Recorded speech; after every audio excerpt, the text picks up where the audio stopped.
Well, from time to time, most of us will have some trouble sleeping, going to sleep, or getting enough sleep. But we have with us on the program today Dr. Jefferson Underwood, and he is going to talk to us about sleep disorders. And I thank you for being with us on the program today. Thank you for the invitation. And I would ask you, have you done some studies dealing with sleep disorders and you know, kind of give us an idea of what that is? Well, actually, I haven't done any personal studies, nor have I been involved with the personal studies, but what I do see are tons of people who have sleep-related problems. Almost everyone, invariably, at some point in their life, will have some sort of sleep-related disorder. And for the most part, we divide sleep disorders into 4 different categories. One is trouble falling asleep.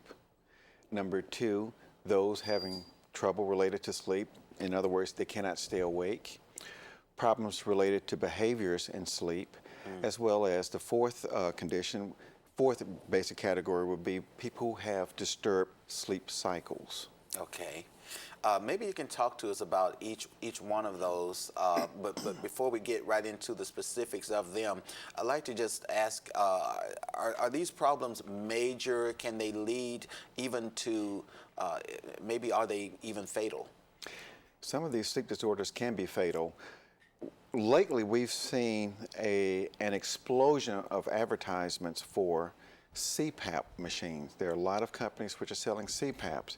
CPAP is a device which is used to treat a particular type of sleep disorder called sleep apnea. That is basically where people stop breathing for at least 10 seconds or more, and they're not taking in enough oxygen into their lungs. So as a result of stopping breathing for transient pauses throughout the night, you, number one, don't get the proper type of sleep. So you might wake up grumpy, irritable. It also causes hypertension. It can lead to a lot of problems, including heart rhythm abnormalities. And it can also lead to death. Now, one of the things that I tell patients who elect not to be treated for sleep apnea because it's not bothering them is that, no, it may not bother you, but it bothers me if you fall asleep and run into the school bus that my son is on. Oh, now that'll get you thinking. That'll get me thinking and mad. It will also bother you if you run off the road at night because you fell asleep. Yeah. And quite often we hear of single car accidents with no known cause. And in the back of my mind, I say, I bet that person had sleep apnea, wasn't treated, and fell asleep behind the wheel. Wow, that is amazing. So just listening to you say that should prompt many of our audience, viewing audience, to maybe get checked out and find out a little bit more about this. What about snoring? Is that a disorder or is that normal? It can be normal, and it can be a sign of a disorder. Okay. The thing about snoring is that it's basically a sound that's made with the vibration of certain parts of your body that's located in the neck. It would be tonsils, tonsil enlargement, adenoids, enlarged uvula, and sometimes people have a large tongue and have to actually have their tongue reduced by surgery. But yeah.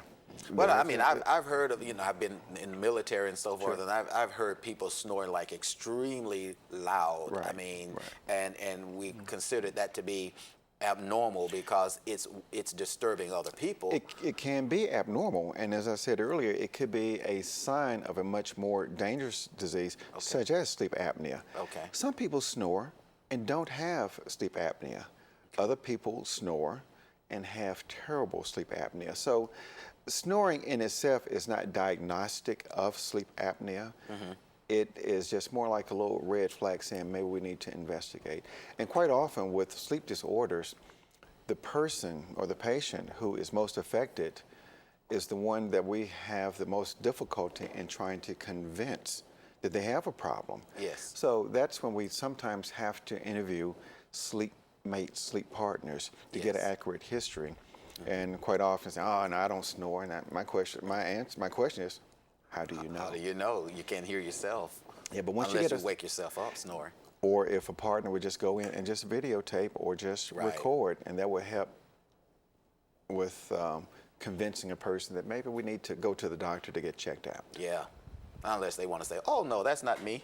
Right. But nevertheless, I understand your point. And quite often, some partners are not bothered by it because when it's bedtime, they go to their room and the wife goes to their room. Oh, yeah. Okay. And that in itself is a key Yeah.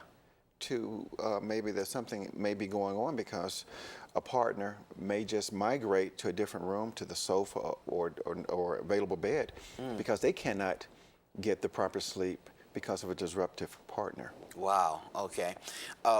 You know, there's another thing that we don't hear as much about right now, but perhaps it's still going on with people who do something called sleepwalking.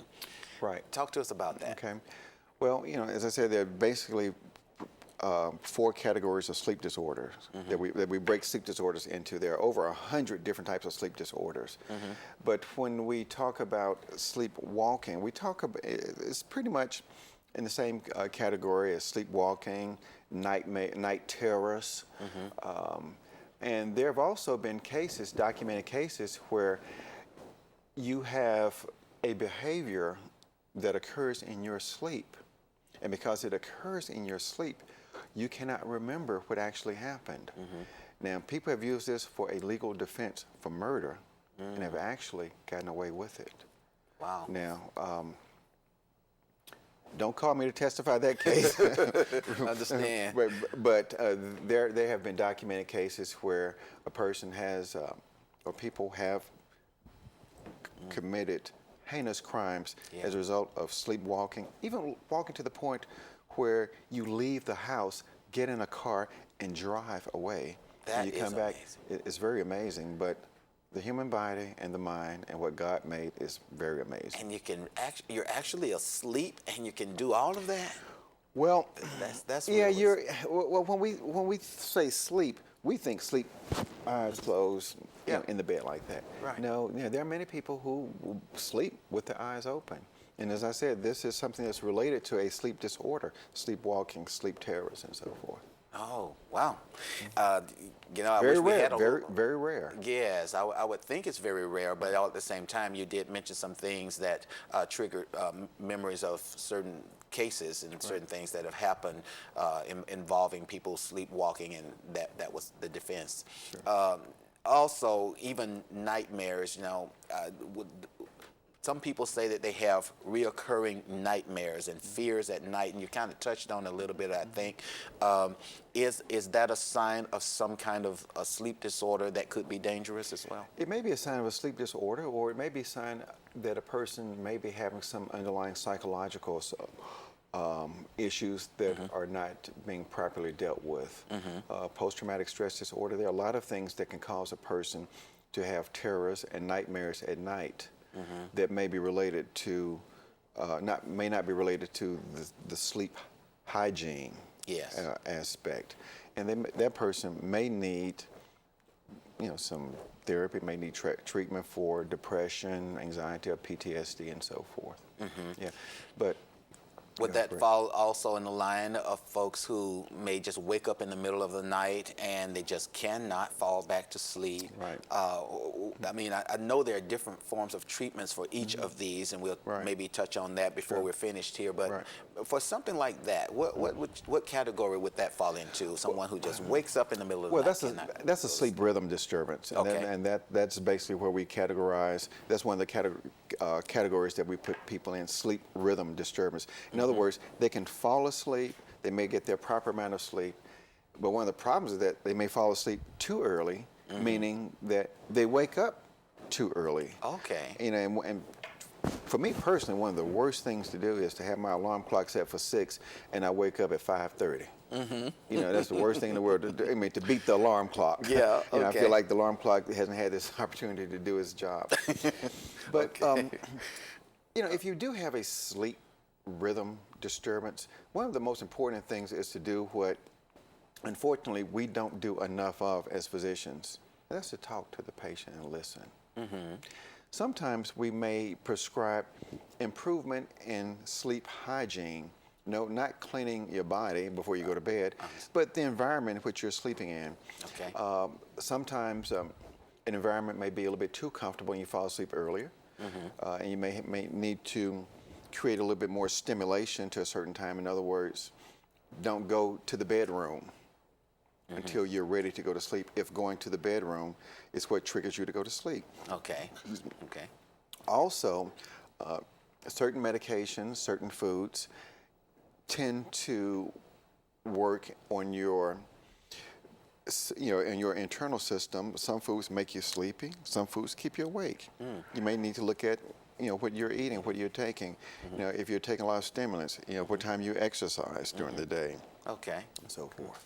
All right, and all that has to do with sleep hygiene. Sleep hygiene. And Is there basically, we treat it with basically lifestyle modification. Yes, making sure your room is dark at night, Correct. cool enough, and some people say that it's best not to watch television just before you fall asleep. Oh, definitely. Some say, well, I get sleepy when I watch television. That may be different for different people. I don't know. Yeah, they may get sleepy, but then you have to ask yourself, are they getting the proper type of sleep? Okay. Some people fall asleep with the television on, and they fall asleep with it on, but they don't get the proper type of sleep. And then the next morning, you can remember waking up at 2, and you may have seen, the news was on, and you can look back, well, at 3 o'clock, maybe there was an infomercial that just stayed on my head. Yeah. Even though you call yourself asleep, Okay. you may have disruptions within your night, causing you not to get the proper type of sleep. Yeah, and you're saying proper type of sleep. I'm not an expert, but I've heard of types of sleep having to do with there's a deep sleep that you need. Deep sleep is what we refer to as REM sleep. REM, R-E-M, stands for rapid eye movement. Okay. There are different stages of REM. You want to get to stage 4, or one of the deepest stages of REM sleep, in order to get restful and restorative sleep. Okay. See, we want to get some rest, but we also want to be restored to the point where we can go out and meet the next morning. So we want restorative sleep. Is there a certain number of hours that we should stay asleep per day? It varies from individual to individual. Okay. Yeah. And do we need to just say that we go to bed at the same time every day? Is that going to be something that's very helpful, to establish good, regular patterns. All right. Okay. I know there are many other questions we could ask concerning this, and people can contact you at, I think we had a website or a phone number on the screen. I'm in the phone book. It's where Dr. Jefferson Underwood III. All right, then. But thank you so much for sharing all that today.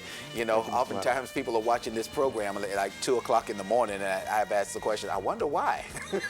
Because of you. Well, maybe because they can't sleep. I don't know. Okay. Thank you for joining us this week on Joy in Our Town. Join us again next week at the same time. We'll see you then.